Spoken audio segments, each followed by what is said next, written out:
Voici ce qu'il faut retenir de l'actualité géopolitique des dernières 48 heures. Hier, les échanges ont été très tendus devant les caméras de la Maison-Blanche entre Volodymyr Zelensky, Donald Trump et J.D. Vance. Alors que le président ukrainien était venu signer l'accord sur les terres rares, il a été violemment pris à partie par le président et le vice-président américain qui lui ont multiplié les reproches, le forçant à écourter son séjour aux États-Unis sans avoir signé d'accord. Le Parti des travailleurs du Kurdistan, en rébellion armée contre la Turquie depuis plus de 40 ans, a annoncé un cessez-le-feu dans sa lutte. Les combattants kurdes suivent ainsi l'appel de leur chef, Abdullah Öcalan, emprisonné en Turquie depuis plus de 25 ans. Il a appelé, jeudi, au désarmement du mouvement. Seule la branche syrienne a annoncé qu'elle continuerait ses opérations militaires. En Bosnie-Herzégovine, Milorad Dodik, le président de la minorité autonome serbe, a été condamné à 1 an de prison. Proche de Moscou, il est accusé d'action séparatiste et ne pourra donc pas exercer ses fonctions pendant 6 ans. En réponse, le parlement de l'entité serbe a annoncé rejeter l'autorité de la justice et de la police du pays, laissant craindre une sécession. Cela pourrait remettre en cause les fragiles accords de paix de Dayton en place depuis 30 ans dans le pays. La Thaïlande a expulsé 40 réfugiés ouïghours vers la Chine alors qu'ils avaient fui le pays il y a plus de 10 ans. L'Union européenne, les États-Unis et plusieurs ONG de défense des droits de l'homme ont dénoncé cette décision.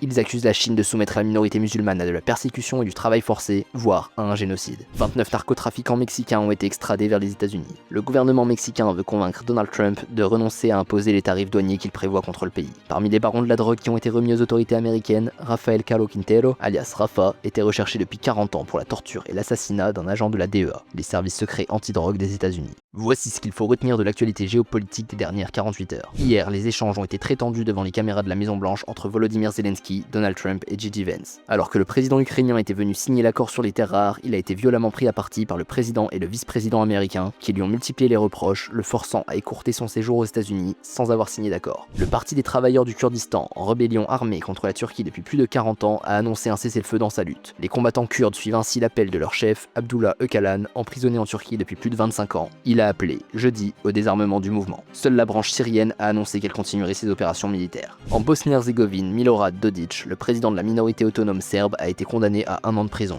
Proche de Moscou, il est accusé d'action séparatiste et ne pourra donc pas exercer ses fonctions pendant 6 ans. En réponse, le parlement de l'entité serbe a annoncé rejeter l'autorité de la justice et de la police du pays, laissant craindre une sécession. Cela pourrait remettre en cause les fragiles accords de paix de Dayton en place depuis 30 ans dans le pays. La Thaïlande a expulsé 40 réfugiés ouïghours vers la Chine alors qu'ils avaient fui le pays il y a plus de 10 ans. L'Union européenne, les États-Unis et plusieurs ONG de défense des droits de l'homme ont dénoncé cette décision. Ils accusent la Chine de soumettre la minorité musulmane à de la persécution et du travail forcé, voire à un génocide. 29 narcotrafiquants mexicains ont été extradés vers les États-Unis. Le gouvernement mexicain veut convaincre Donald Trump de renoncer à imposer les tarifs douaniers qu'il prévoit contre le pays. Parmi les barons de la drogue qui ont été remis aux autorités américaines, Rafael Caro Quintero, alias Rafa, était recherché depuis 40 ans pour la torture et l'assassinat d'un agent de la DEA, les services secrets antidrogue des États-Unis.